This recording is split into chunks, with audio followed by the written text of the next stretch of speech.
નમસ્કાર દર્શક મિત્રો, સાવરકુંડલાની રફતારમાં આપનું સ્વાગત છે।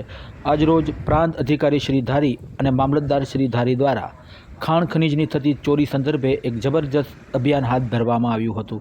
આ અભિયાનની અંદર 5 ડમ્પર તેમજ એક ટ્રેક્ટર સહિતના વાહનો તેમજ અન્ય ગેરકાયદેસર ખાણ ખનીજની ચોરી કરતા વાહનો ઝડપી પાડવામાં આવેલ હતા। ત્યારે સવાલ એ ઉઠી રહ્યો છે, એટલા સમયથી સતત ખાણ ખનીજની ચોરીથી અને સરકારને કરોડો રૂપિયાના ચૂનો લગાવનાર આ ખનીજ માફિયાઓ સામે મોડે પણ તંત્ર જાગતા લોકોએ હાશકારો અનુભવ્યો છે।